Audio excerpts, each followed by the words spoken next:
Todos los pagos y compras online, los me gusta, las búsquedas de información, los mensajes, tweets, chats, whatsapps, todas las gestiones que hacemos por internet están dejando un rastro que contiene nuestros datos personales.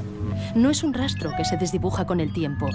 Es una huella digital que ahí queda, almacenada en grandes silos, en archivos, donde se nos puede identificar. ¿Qué dice ese contrato que firmé cuando hice clic en acepto tras descargar la aplicación gratuita que estoy usando todos los días? ¿Y esa información que aparece en el buscador asociada a mi nombre, la he subido yo? ¿Tiene que estar ahí? ¿Puedo oponerme? ¿Puedo cancelarla? ¿Rectificarla?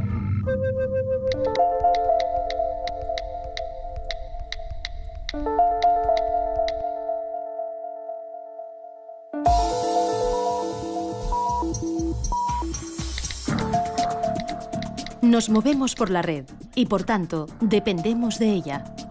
Hoy centran el debate sobre la privacidad en Internet las revelaciones de espionaje masivo, los fallos de seguridad, tener alojados los datos personales en compañías de servicios que no se ciñen a las leyes locales de protección de datos. Son reglas de juego vitales. A mí me sorprende que de los miles de usuarios que hay de Google, millones en todo el mundo, y de Facebook, muy pocos se cuestionan el por qué Google, el buscador, es gratuito, por qué Facebook es gratuito, por qué estos servicios que utilizan tantísimas personas y tienen costes muy elevados de mantenimiento no cuestan nada a los usuarios. Evidentemente, si no te cuesta nada y tú no eres el cliente, a ver si vas a ser tú el producto. Yo creo que lo que está en juego desde el punto de vista de ciudadano es la gestión que se hace de nuestra propia información y que esa información se utilice para cuestiones adecuadas. Es decir, que utilicen la información para administrarme publicidad de una manera que me resulte menos molesta. Pues seguramente la gran mayoría de la gente diría, oye, estoy de acuerdo, ¿no? Estoy de acuerdo en que intentes darme una publicidad, administrarme la publicidad mejor.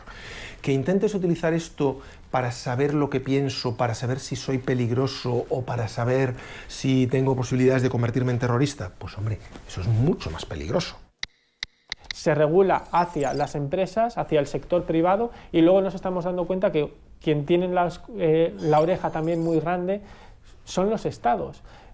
Con todos los casos que ha sucedido desde el caso Prince, que se está, además, bueno, está saltando todo el espionaje que se ha hecho a los ciudadanos de la Unión Europea, a los ciudadanos de todo el mundo.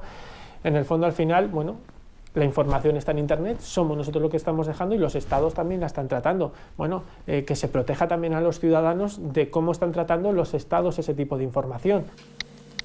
Somos números, o sea, ello no quiere decir que a las redes sociales, por ejemplo, a Google, no le interesa si Javier Sempere hace esto o lo otro, le interesa que a este usuario le gusta esto, le gusta este grupo de música, lee estos libros para ofrecerle ese tipo de publicidad. Ahora bien, hay un problema. Hoy en día se utiliza para publicidad, pero esa información está en manos de determinadas empresas que no sabemos qué va a ocurrir en el futuro. En el momento que vayas por el mainstream, es decir, que utilices los ordenadores normales, los sistemas operativos habituales, los smartphones habituales, las redes sociales habituales, no hay privacidad. Todo lo que tú hagas se va a saber, incluso aunque no estés autenticado con tu usuario y tu contraseña. Hay una cosa que llamamos nosotros que es la huella digital de tu conexión y es la manera en la que te conectas y con qué dispositivos te conectas. Y eso, las grandes empresas lo capturan para asociarlo a tu identidad digital. Así que en el futuro, aunque tú no hayas dicho que eres tú, ellos van a tener capturada la huella digital de tu conexión y van a saber que eres tú, estés donde estés. No existe la privacidad absoluta, ni siquiera existe el derecho absoluto a la privacidad en las leyes, porque en algún momento va a tener que ceder. Lo que ocurre es que cuando yo cedo parte de mi privacidad o parte de mi información personal o parte de mi intimidad para utilizar un medio de comunicación, quiero saber exactamente cuáles son los límites, y eso me lo tiene que decir la ley.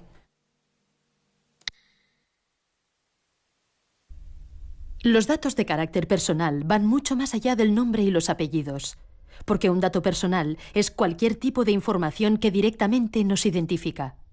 Pero también es toda aquella información que sin esfuerzos o plazos desproporcionados podría identificarnos. La lista va creciendo. Nuestras técnicas de registro y tratamiento son cada vez más diversas. somos conscientes, yo creo, ni nosotros mismos, de las formas en las que el día a día nos hace identificables.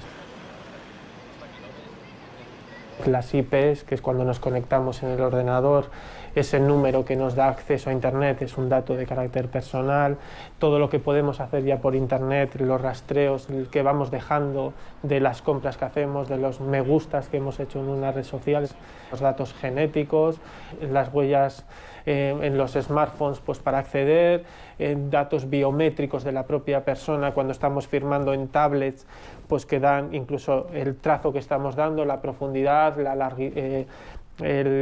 la velocidad del trazo, es decir, hay muchísima información que yo creo que no somos conscientes de ese rastro, ¿no?, de que vamos dejando.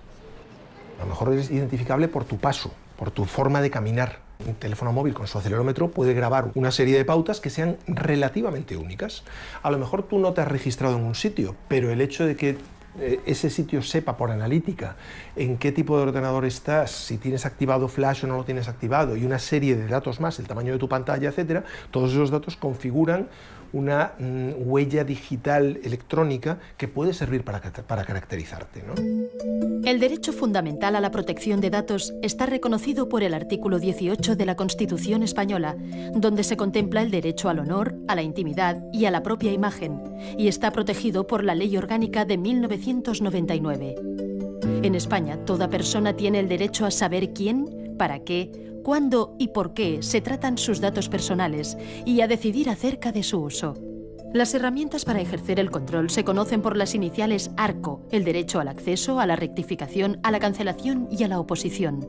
Estos dos últimos son los que se aplican cuando se habla en términos generales del derecho al olvido o del derecho al borrado, derechos que se ponderan con otros fundamentales como la libertad de expresión o el derecho a la información.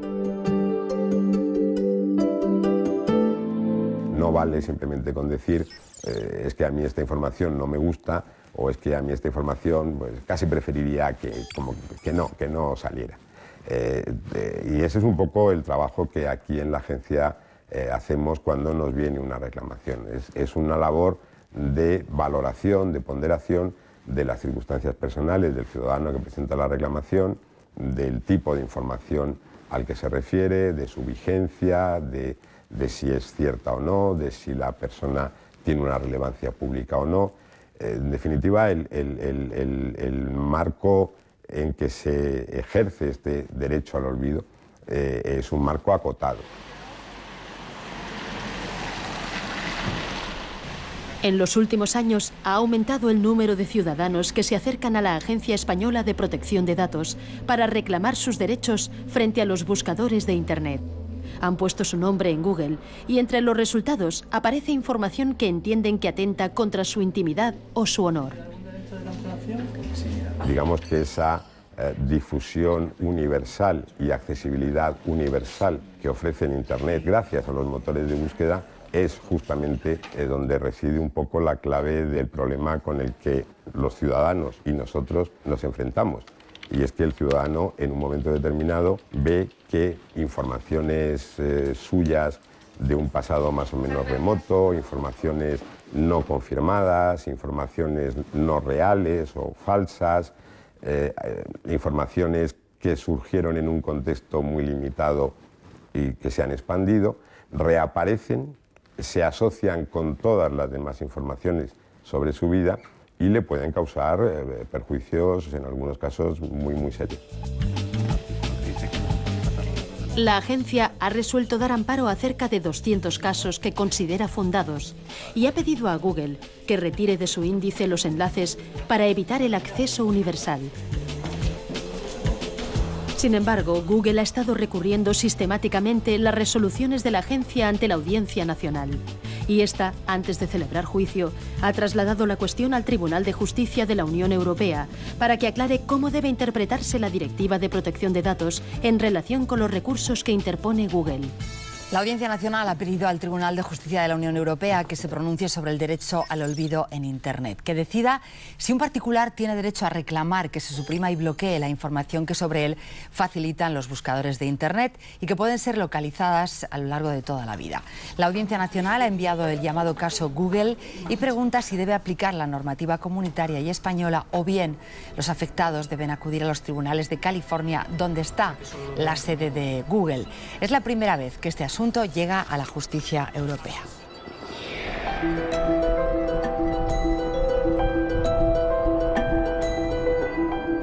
El caso de referencia sobre el que se pregunta el Tribunal Europeo es el de Mario Costejá, un perito calígrafo que vive y trabaja en A Coruña. Al poner su nombre en Google, sale un enlace que contiene el anuncio de la subasta por impago de un inmueble que Mario tuvo en propiedad con su exmujer. El anuncio lo publicó en papel La Vanguardia en 1998, pero ahora está disponible en la hemeroteca digital. Ahora ya para todo el mundo, soy deudor y casado, y no soy ni deudor ni casado, pero bueno, tengo que ir dando explicaciones. Oye, ¿tú debes? No, yo no debo, yo era copropietario. Y no, pues yo, mira, me separé, era una gran persona, pero bueno, por circunstancias de la vida nos separamos, pero bueno, mi exmujer es una gran persona y bueno, pues llego a ese punto, pero tengo que dar explicaciones. Mario no quiere que el embargo quede asociado a su nombre de por vida como un hecho relevante. Para él, el asunto ya quedó resuelto hace años. Mientras los tribunales deciden si procede a retirar el enlace que aparece en las búsquedas por Internet, él sigue recordando en cada entrevista que ha concedido a los medios que ese dato ligado hoy a su identidad digital está dañando su reputación. Yo era consultor de gestión de empresas en esta época de mi vida. Bueno, también era y siempre he sido lo que es perito calígrafo, pero compaginaba con consultoría. ¿Cómo un consultor de gestión de empresa va a arreglar una empresa teniendo él un problema de embargo? A medida que el caso de Mario Costejá ha ido ganando notoriedad, los buscadores ahora relacionan su nombre con múltiples enlaces a webs, blogs y diferentes sitios donde consta el embargo por impago, pero también queda reflejada su reclamación. Si pongo Mario Costejá a secas, pues sale pues El País, todas las entrevistas que he podido hacer, porque es el único lobby que puedo hacer. Y si pones Mario Costejá González, en segundo plano sale el famoso embargo, la famosa noticia. O sea, no hay manera de que baje. No hay manera, o sea, la tienen ahí bien puestecita. En las sugerencias, esto lo hace Google, esto ya no es indexar, ahora ha puesto Mario Costejá, embargo, y Mario Costejá, La Vanguardia.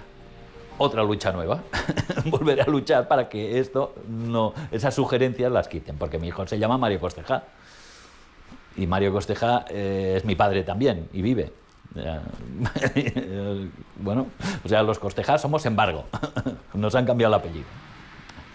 Lo que hemos conseguido nosotros con este caso es que por lo menos se planteen ciertas cosas que no estaban recogidas en ninguna ley, que no estaba claro cuál era su aplicación en Europa, ¿no? En concreto. Una vez esto esté resuelto, ya sabremos contra quién podemos reclamar y contra quién no, y esto será mucho más fácil para el usuario porque da una seguridad jurídica mucho mayor.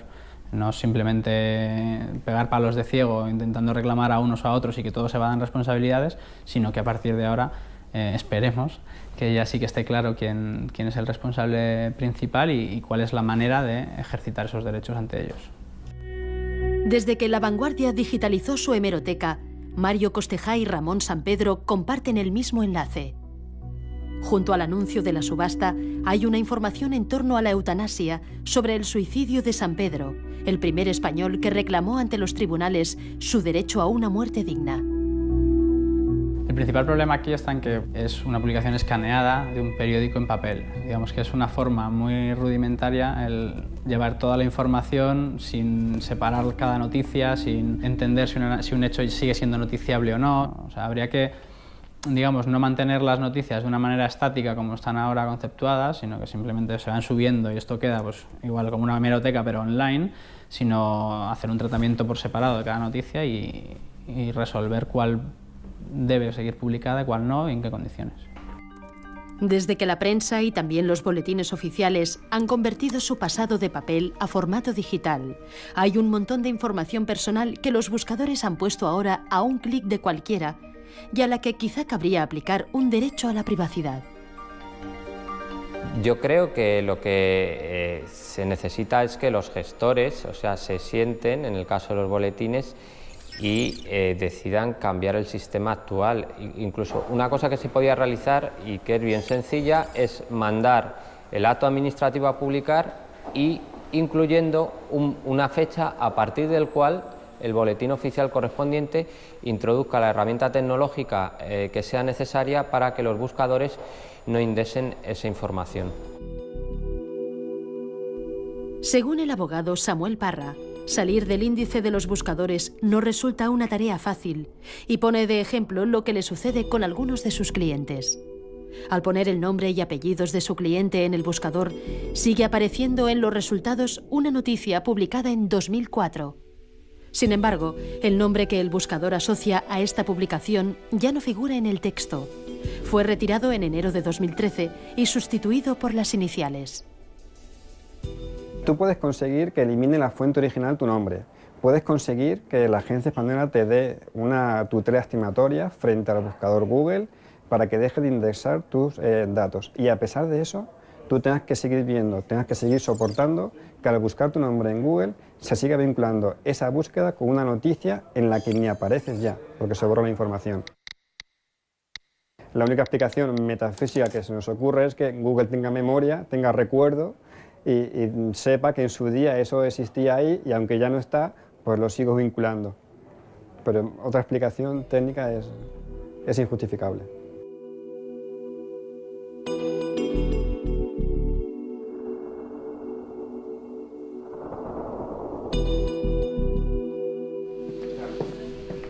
Este programa se ha puesto en contacto con Google para solicitar una entrevista con su representante en España, pero la petición ha sido denegada.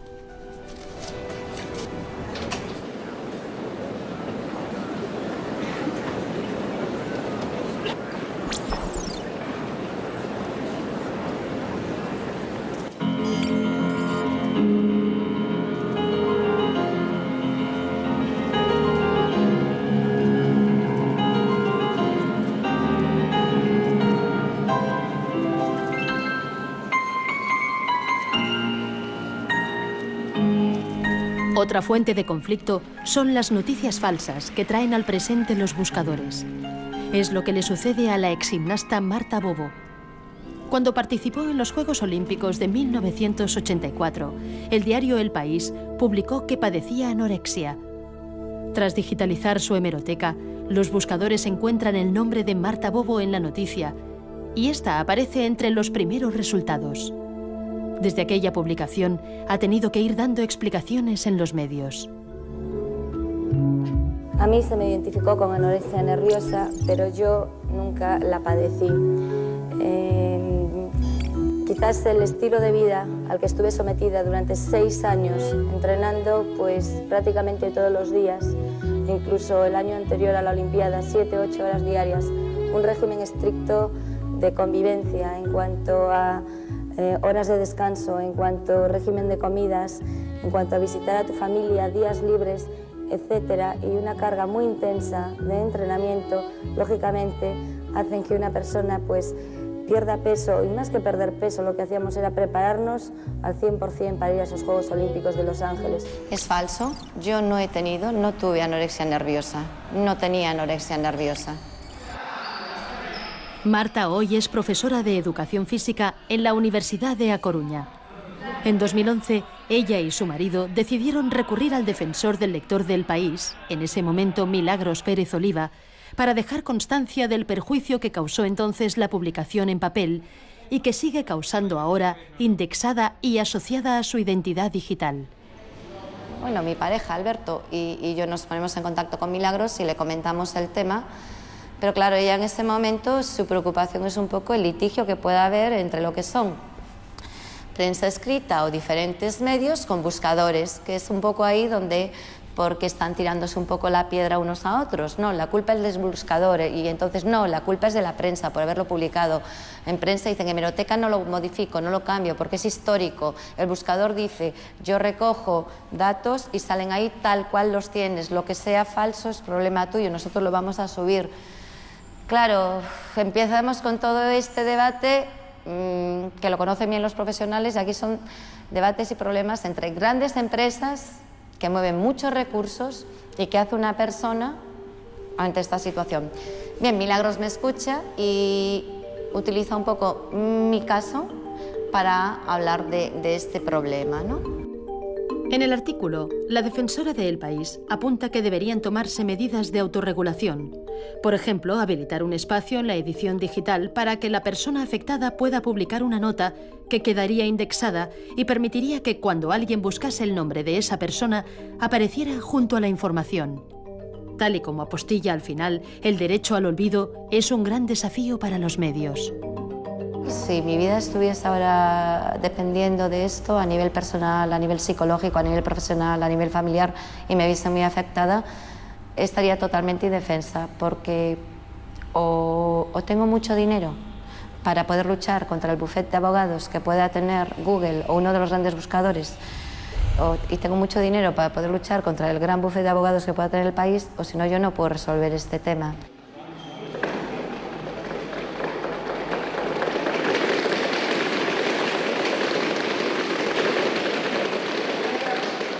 Los buscadores lo han sacado a la luz y cualquiera lo puede ver en cualquier momento, y mi intención participando en este programa no es sacarlo de nuevo a la luz, sino que es hacer ver un poco a todo el mundo el hecho de que cualquiera, en cualquier momento, puede verse en esta situación. Ya no hace falta que seas famoso ni un gran deportista, sino una persona de la calle. Por lo tanto, a veces es una tristeza decirlo, pero es casi como una resignación. Las noticias que sean obsoletas y que hayan perdido la frescura, que de hecho en los tiempos que corren es algo que ocurre con mucha rapidez, esas noticias deberían pasar a un estado en el cual se debería mantener la hemeroteca, porque existe ese derecho a informar y a recibir información, pero en la hemeroteca del periódico, no en Internet. Es decir, un acceso restringido de forma libre por los usuarios, pero que no accedan los buscadores, porque el principal problema aquí aparece en los buscadores. Si alguien quiere buscar información sobre una persona que aparece en los medios, debe tener ese derecho a acudir a la hemeroteca del periódico y buscarlo, no acudir a Google y buscarlo, que es lo que sucede ahora mismo. Esa es la solución, bajo mi punto de vista, la más eficaz. Como digo, concilia el derecho a informar con el derecho a la privacidad o la protección de datos de las personas. La agencia española fue anfitriona en 2009 de la Conferencia Internacional para lograr el compromiso de estándares internacionales en cuanto a la protección de los datos y la privacidad. Pero la realidad es que las leyes siguen siendo de ámbito local. Internet no conoce fronteras y va a toda velocidad, sin duda más rápido que las leyes. La Directiva Europea de Protección de Datos es de 1995, fecha en que los teléfonos solo servían para llamar. Hoy tenemos smartphones, buscadores, redes sociales y nubes donde alojamos información vital. Las encuestas dicen que más de un 70% de los europeos está preocupado porque siente que ha perdido el control sobre sus datos. Europa está en pleno debate sobre el nuevo reglamento que pone al día la directiva y armoniza las reglas de juego para todos sus países miembros. Entre las novedades destaca que las compañías que operen en Europa deberán respetar las leyes locales. Se tendrá en cuenta un derecho al borrado, es decir, a la cancelación y oposición de datos personales, y se potenciará la privacidad por defecto o desde el diseño.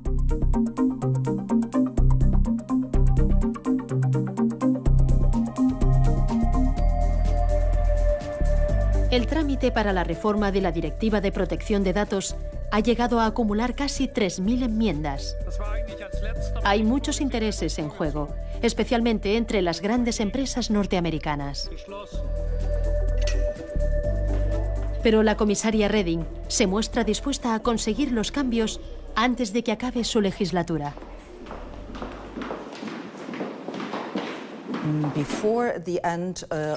Antes de que termine la legislatura, eso quiere decir antes de Pascua, el Parlamento Europeo y el Consejo conseguirán una ley común. Ya ven que hay partidos políticos diferentes en el Parlamento y que aún así han conseguido superar las diferencias para centrarse en las líneas maestras.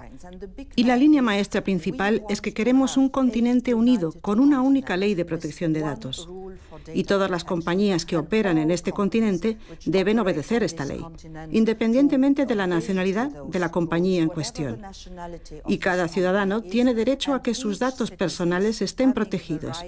Eso es lo que queremos y eso es lo que debemos conseguir. Es necesario que todas aquellas compañías que están fuera de la Unión Europea pero que vienen a dar servicios a ciudadanos comunitarios cumplan con las mismas reglas que tenemos nosotros. Eso generará mucha más seguridad jurídica a los usuarios. Cuando alguien se baja una aplicación de Internet no sabe si es española, si es americana, japonesa, china, australiana, únicamente la quiere utilizar. Por lo tanto, es necesario que la ley le proteja también. Por lo tanto, es necesario que ese proveedor de servicios que le da el servicio tenga que cumplir con la misma normativa que cumplen las compañías europeas. Para una red social como Twenty, que tiene que atenerse a las leyes españolas, puesto que su sede está en España, la reforma de la directiva es una buena noticia. Su modelo de negocio, desde el origen y por defecto, no cede los datos a terceros ni son indexados por los buscadores. Muchos adolescentes que usan Twenty se ven así protegidos. El usuario, al momento de registrarse en nuestro servicio, nos facilita una serie de datos de carácter personal. Nosotros le informamos, conforme a la ley, de cuál es la finalidad de ese tratamiento de datos de carácter personal y en cualquier momento el usuario puede cancelar, acceder, rectificar o cancelar esos datos de carácter personal. Y le informamos que podría recibir una serie de publicidad en base a esos parámetros que nos ha facilitado, pero que en cualquier momento el usuario puede llevarse esos datos, cancelar esos datos y dejar de que estén disponibles en la plataforma. Si cada persona que considera que su privacidad no está protegida en una red social como Facebook eliminara su perfil, probablemente Facebook cambiaría eso. De hecho, lo ha hecho. Ha cambiado de la privacidad cero, ha pasado a la privacidad por defecto. Tiene unas pestañas relativamente asequibles para un usuario medio de Internet en las que puede ir configurando si quiere bloquear a un usuario, si quiere abrir a sus amigos solo o a los amigos de los amigos. Tiene muchas pestañas relativamente sencillas de visualizar. Ahora bien, ¿podría ser más sencillo? Por supuesto. Se pretende caminar actualmente hacia una privacidad en el diseño porque se ha entendido, y así es correcto, que es como deberían configurarse las plataformas. Yo quiero insistir en el asunto de que eso como plano teórico es maravilloso, es fabuloso, pero en el plano práctico no funciona así. Es decir, un ejemplo muy claro lo tenemos por ejemplo en Google. Google hace poco, hace unos días, unas semanas, anunció en su buscador que ya va a modificar sus políticas, de forma que ahora los usuarios de su red social Google Plus, si tenían colgada información personal, como su foto de perfil por ejemplo, sí va a poder utilizar esa información para anuncios de la propia Google, ¿no? Decía Google, bueno, si no quieres que esto sea así, tienes una casilla en tu perfil que puedes indicar que no quieres. El problema es que esa casilla viene marcada por defecto. Entonces, todos por defecto hemos consentido a que esto sea así. Y tenemos que hacer el esfuerzo de indicarle a Google que no quiero que sea así. Lo cual requiere entrar en tu perfil, a tu panel de configuración y desmarcar la casilla que Google marcó por mí. Esto es precisamente lo contrario a la privacidad en el diseño. Tendría que haber sido una casilla desmarcada y si el usuario quiere efectivamente consentir ese tratamiento, pues la marca. Videocurrículum Carlos Muñoz. Acción. Soy Carlos Muñoz, comunicador audiovisual. Toma 2. Y me necesitas. Buena. Necesito una imagen para empezar. A ver. Esta no está mal. Simboliza cómo me siento, pero mira, mejor no. Mi currículum visual. Hola, mi nombre es Lola Jiménez Domínguez. Soy de Córdoba, de un pueblecito llamado Montalbán. Pero actualmente vivo en Granada, donde estudio cuarto curso de la licenciatura de Psicología. Tengo mi ESO, mi bachillerato de Ciencias, mi primero de Lingüística, que te vayas tú a pensar. So that's me, Mark de Roost, half English, half French, born and raised in Fond-de-France. Hola, muy buenas tardes. No vengo a pedir dinero, solo voy a cantar mi currículum.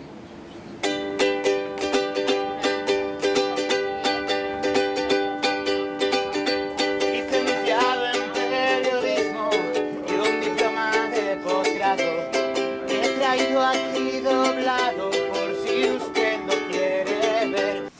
Hola, soy Carlos López, técnico en sistemas microinformáticos y redes, y estoy buscando un trabajo donde poner en práctica todos mis conocimientos. Cuidar la reputación digital teniendo en cuenta que no estar es malo. Si tú en tu currículum dices que eres experto en realización televisiva, tiene que aparecer tu nombre vinculado a las palabras realización televisiva en una búsqueda. Si no, es que no eres tan experto. No has dicho nada relevante, no estás vinculado realmente a ese campo, digamos, ¿no?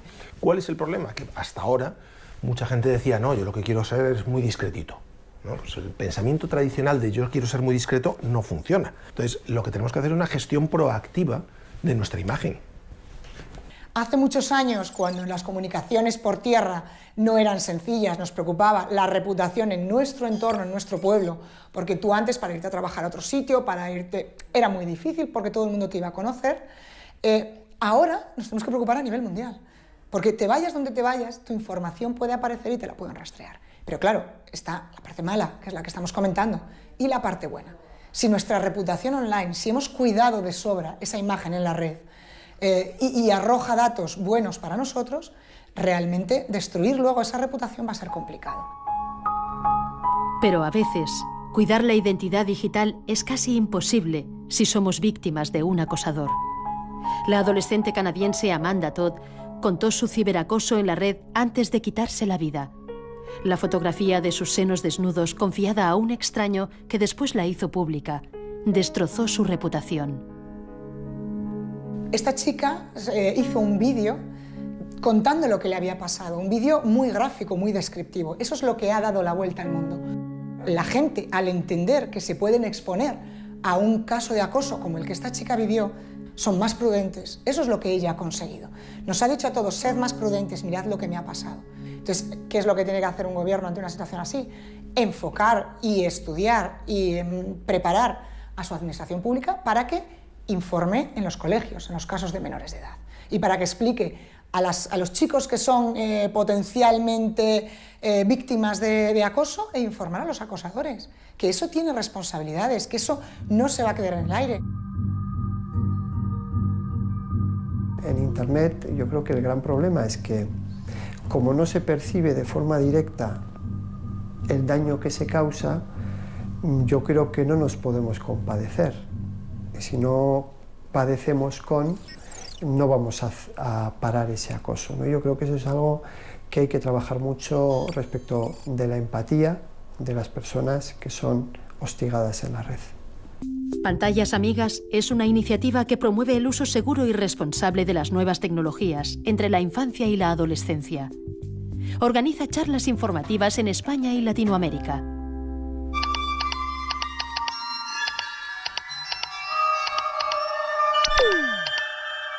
¿Ah?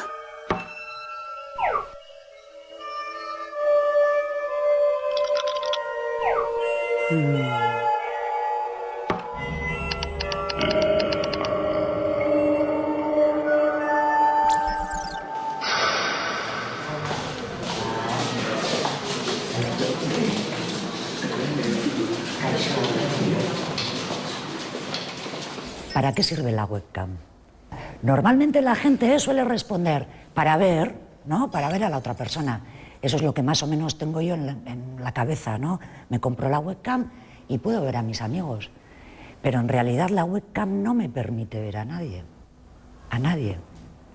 La webcam sirve para ser vistos.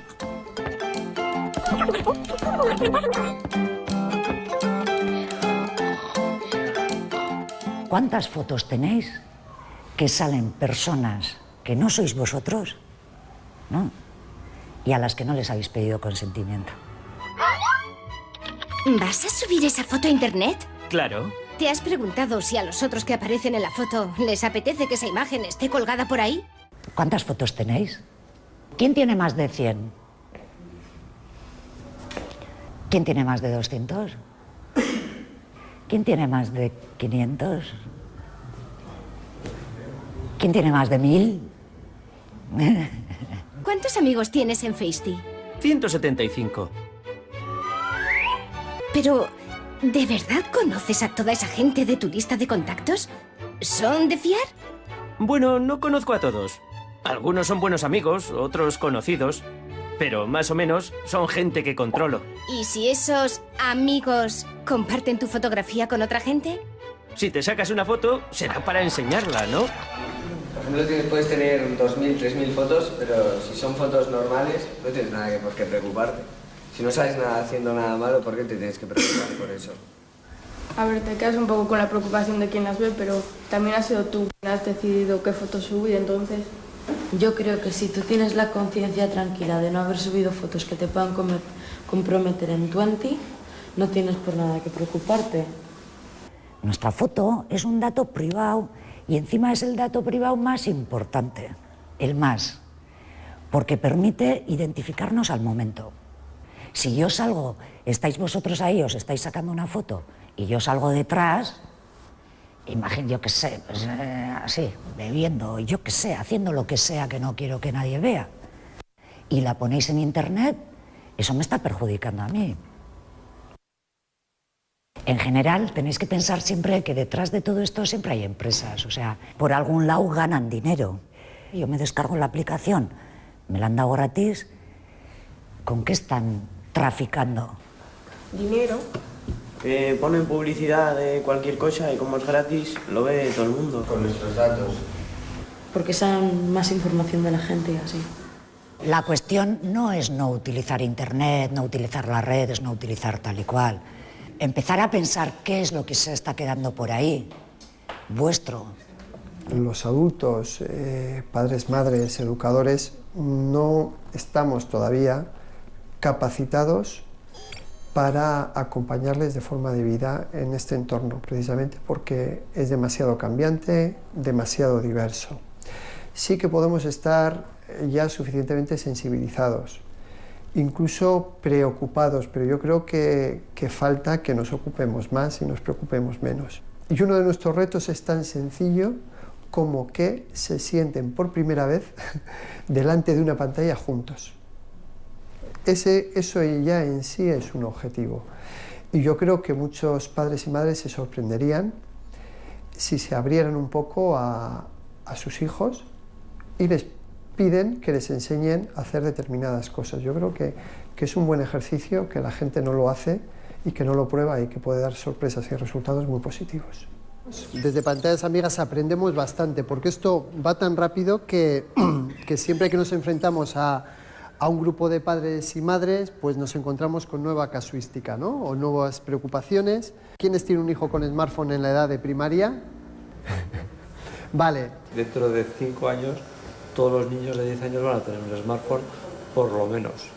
Hoy en día en la calle, en Bilbao, hombre, si vas a un pueblo remoto, no, pero en Bilbao, vamos, en los bares, en McDonald's, los niños se comen una hamburguesa y tienen ahí un cartel wifi gratis. Es que no tienen necesidad de tener un móvil, sí, pero ¿para qué le ponemos la conexión a internet?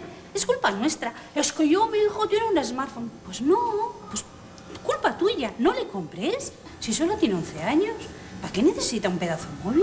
Hay que tener en cuenta que le estamos dando un coche que corre mucho a un chaval que apenas ha dado 2 clases prácticas. Como lo regala Ferrari, toma coche, ¿no? Como todo el mundo más o menos, bueno, pues sí, pero más o menos el chaval ya se apaña, bueno, ya. Pero tú estás permitiendo que te conduzca ese Ferrari. ¿Te parece que es proporcional? Fijaros lo que llevamos en el móvil. Igual los chavales menos, pero las personas adultas llevamos cosas importantísimas, privadas y de todo tipo.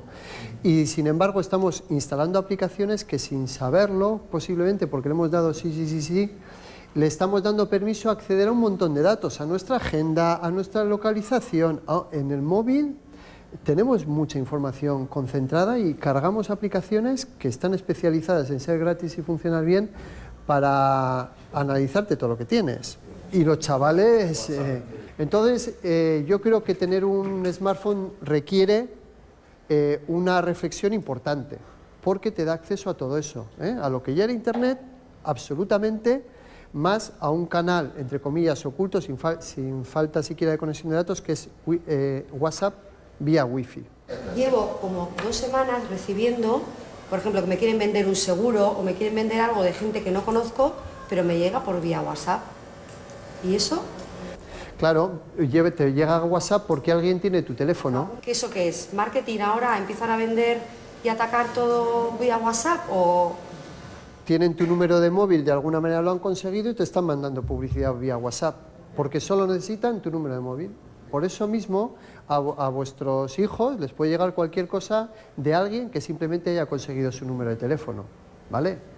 Sin que os enteréis y en cualquier momento. Os cuento un caso. Esta era una chavala de Madrid, universitaria, pues se había medio enrollado con alguien en una red social, se dieron los teléfonos, el tema siguió por WhatsApp, no se vieron nunca, y en algún momento, yo no sé si el chico lo hizo antes o simplemente ya lo hizo en un momento determinado, le mandó imágenes íntimas, y luego se empezó a cuestionar, porque el chico no quería quedar con ella y teóricamente vivían cerca, se empezó a cuestionar que quién sería ese chico, y sus amigas le decían, bueno, ¿y ese tío quién es? Que no quiere quedar contigo. Y entonces se dio cuenta que había sido víctima de un engaño, pero no podía denunciar nada, porque no le consta que hubiera amenazas ni chantaje de publicar las fotos, no le consta que hayan sido publicadas y tampoco fueron robadas, ella las dio voluntariamente, por lo tanto no tenía nada que denunciar. Una chavala, estamos hablando, con cierto nivel socioeconómico, vamos a decir, y cultural, cayó en esa trampa tonta sin apenas darse cuenta, ¿no?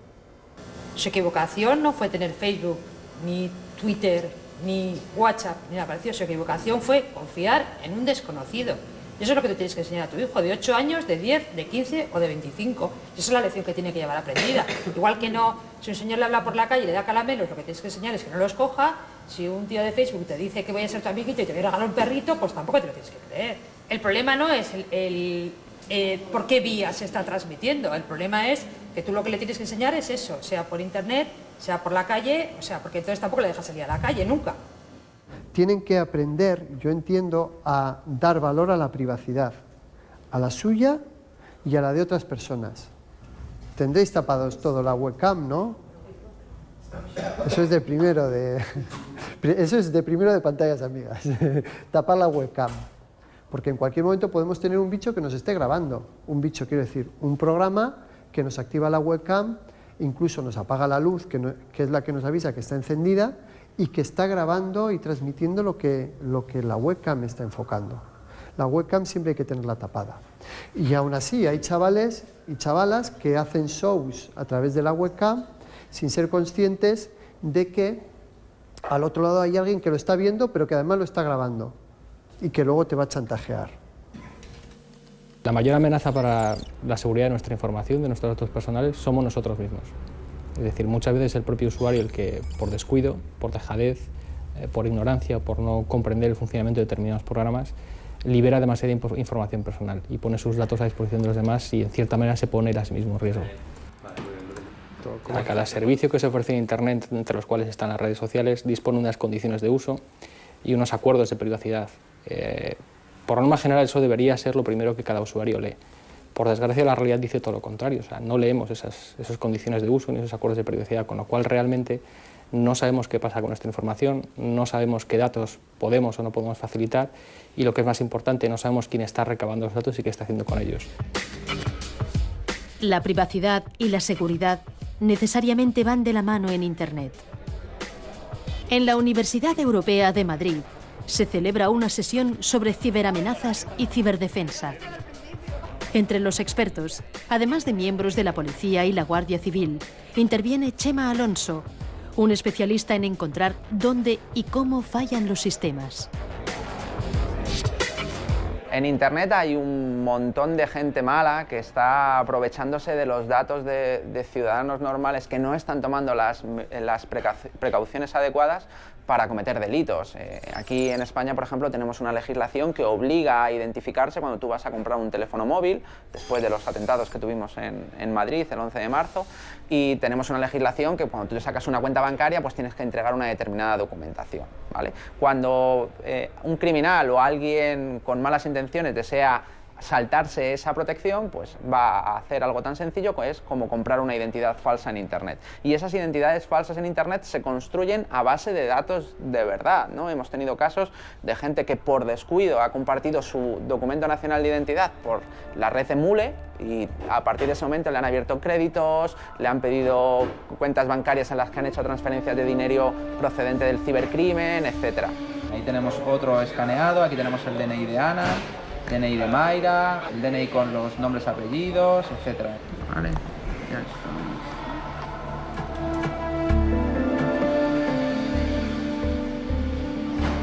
Bueno, pues ahí está el DNI de una persona con todos sus datos. Un DNI de Barcelona, donde vive, y el DNI está totalmente en curso, ¿no? Porque caduca en junio del 2023, es decir, de una manera tan sencilla es fácil conseguir documentación de personas en Internet. El dato que puede hacer que nuestro sistema informático caiga puede estar escondido en cualquier rincón. Porque parte de la seguridad de nuestros sistemas recae en los usuarios, ¿no? Había puesto Óscar el vídeo donde le daban un pendrive al usuario. Al final, muchísima de la información crítica de nuestros usuarios está en los ordenadores personales, en los smartphones que tiene personales, en las cuentas de usuario que están desperdigadas por todo el mundo.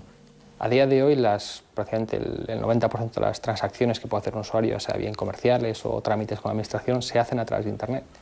Y la gran laguna que tiene Internet, que en todos estos años no hemos conseguido paliar, es el problema de identificación de los usuarios. Prácticamente no hay sistemas que permitan una identificación fiable de los usuarios. Quizás en España estamos muy avanzados en este tema porque disponemos del DNI electrónico con sus certificados, etcétera, etcétera, pero el mundo no funciona con DNI electrónico. Entonces, al final, esa identificación de un usuario se basa en un usuario y una contraseña o en un acceso a través de un código que se genera aleatoriamente, con lo cual es muy complicado saber quién es. Y esa dificultad para identificar al usuario es lo que provoca que sea mucho más sencillo suplantar a una persona. Por ejemplo, para registrarse en cualquier plataforma, en una red social, en la mayoría de las ocasiones lo único que se pide es un correo electrónico. El fallo de seguridad también nos puede venir desde el pasado.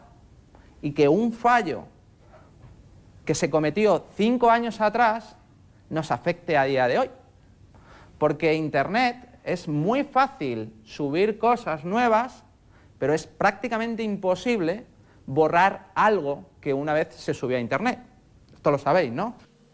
Hay muchas empresas cuyo negocio está siendo lo que se llama el archiving, es decir, únicamente copiar datos públicos y almacenarlos por si en el futuro tienen algún valor. De tal manera que esas empresas copian los datos, mañana los datos son eliminados de su fuente original y sin embargo ellos siguen poseyéndolos y cobran valor y relevancia. Y esto estamos viendo que lo están haciendo muchas empresas. Vamos a ver un ejemplo con la Casa Real. En este caso podemos ver la página web tal y como se está publicando el 29 de octubre. Si queremos mirar qué es lo que se ha pedido quitar de los buscadores con el fichero robots.txt, podremos descubrir que hay una URL dentro de la dirección ex familia real /Urdangarín que se ha pedido eliminar. Haciendo una sencilla consulta en el buscador como casareal.es y pidiendo las direcciones de las URLs de esas direcciones, pues vemos que aparece únicamente una, pero sin embargo tenemos la opción de repetir la búsqueda y ver los resultados que se han omitido. Si echamos un ojo ahí, vemos que aparece una lista con direcciones que ya no están indexadas, como se puede ver, no se puede ver el contenido, pero sigue apareciendo la dirección de Internet. Si entramos a una de ellas, vemos que ha sido eliminada directamente del servidor web de la Casa Real, pero este no es el único sitio donde se copia un contenido en Internet, así que basta con copiar esta dirección y utilizar un servicio de archivado de páginas web, como este que tenemos aquí, que es archive.org. Pegamos la dirección que hemos copiado y vemos si ha hecho en algún momento del tiempo una copia. Como podéis ver, aquí se dice que esta copia se hizo el 13 de octubre y si vamos al 13 de octubre, por ejemplo, pues nos vamos a encontrar con que ya no está dentro de la página web original, ya no está dentro de Casa Real, pero está copiado en otro buscador de Internet la página completa que estaba publicada en la web de Casa Real. Ya está. Pero esto sucede con todo, sucede con estos vídeos digamos, de carácter sexual que se publican sin consentimiento de las partes afectadas, sucede con las páginas de descarga de contenido ilegal, sucede con las páginas de descargas de material de abuso sexual infantil, prácticamente con todo. Es muy complicado eliminar contenidos de Internet, porque como decía, se puede eliminar de un sitio, se puede eliminar temporalmente, pero no estamos exentos de que tarde o temprano ese contenido vuelva a aparecer.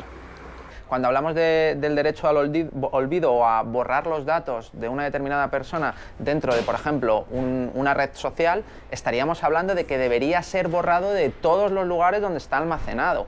El número de copias de seguridad que se hacen es brutal, y no solo eso, sino que por los términos de servicio, empresas como Facebook están entregando parte de los datos personales a empresas terceras que están copiando y haciendo uso de ellos.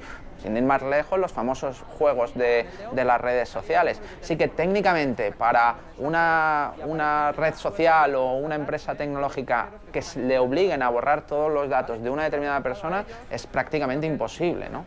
Yo tengo mi teoría que dentro de 150 años, cuando aparezca una ley que diga, oye, ¿qué hacemos con todos los datos de nuestros bisabuelos? Y dirán, yo creo que es un avance para la sociedad que se puedan estudiar, ¿no? Entonces harán públicos todas nuestras conversaciones del Facebook, nuestros correos y tal, para darse cuenta por qué la humanidad fue al fracaso, ¿no? Por eso estamos pensando.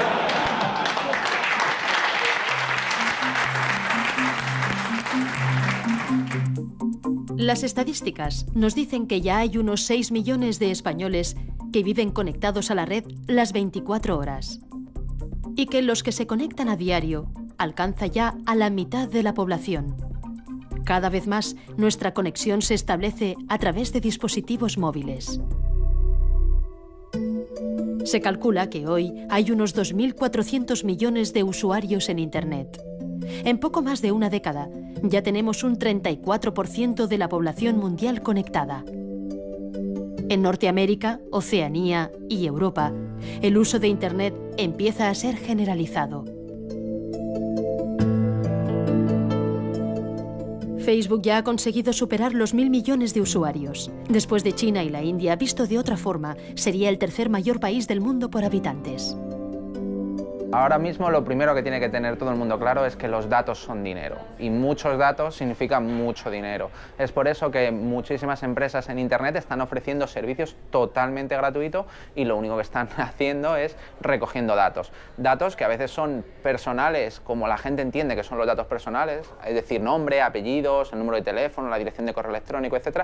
Y otros datos que la gente no asume que son tan personales, pero que igualmente lo son, como qué sistema operativo utilizo para conectarme, si utilizo una determinada herramienta de software para leer el correo electrónico u utilizo otra, si me conecto a una determinada página web o me conecto a otra página. Toda esa información hoy en día se está recolectando en Internet y se está almacenando en grandes silos de información.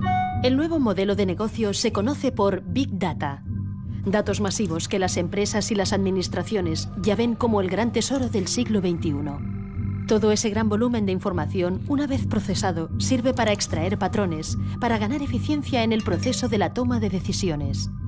Big Data promete mejoras para la sociedad, pero con lo que revelan los datos, ¿se nos podría a priori juzgar o castigar? Ya no es ciencia ficción. ¿Hay algo siniestro o malo en el Big Data? Por su naturaleza, no.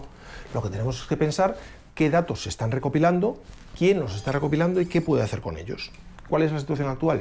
Demencial. Ahora mismo tú lo que haces es instalarte una aplicación en el móvil y sin mirar absolutamente nada, aceptar una serie de cesiones de datos de un montón de cuestiones que pueden ir desde tu localización física hasta la temperatura de la batería del teléfono, que se puede después utilizar para extrapolar la temperatura o el nivel de ruido, etcétera, etcétera, ¿no? ¿Qué ocurre? Que ni miramos eso, porque no existe esa cultura, ni si lo quisiésemos mirar seguramente lo entenderíamos, porque no estaría escrito ni en inglés, ni en español, ni en ningún idioma conocido, estaría escrito en legalés, que es un idioma que tiene su dificultad y que hay que estudiar para saber, y que es necesario para poder precisar los términos, ¿no? Entonces, ¿qué hace falta? Una dosis muy fuerte de transparencia, una implantación de normas de transparencia que permitan que cualquier persona pueda saber qué datos está recopilando quién, para qué los usa y, por supuesto, acceder a ellos, ¿no? Lo cual no tiene nada que ver con que se olviden los datos, sino que simplemente se puedan recopilar o no en función de nuestros intereses. Ya ha llegado ese momento, ya están todas esas herramientas y todas las empresas tienen capacidad para gestionar volúmenes de datos ingentes, que tienen mucho negocio, ¿no? O sea, que tienen mucha importancia para el negocio. Tenemos casos de las compañías aéreas que son capaces de planificar y replanificar sus vuelos en función de el Big Data que tienen, sabiendo qué es lo que se van a encontrar en el futuro, etc. Pero también tienen un gran impacto en la sociedad, ¿no? Se habla de que con los conocimientos adecuados, una empresa como Google o como Facebook podría llegar a saber quién va a ganar las elecciones antes de que tuvieran lugar y podrían saberse qué es lo que va a pasar en cualquier pregunta que se haga hoy en día a la ciudadanía y que tienen mejor sentir incluso que los propios políticos y los medios de comunicación, ¿no? Entonces, los datos están dando un poder tan grande a las empresas que los poseen que en el futuro yo creo que pueden llegar a mediatizar directamente el futuro de los países, ¿no?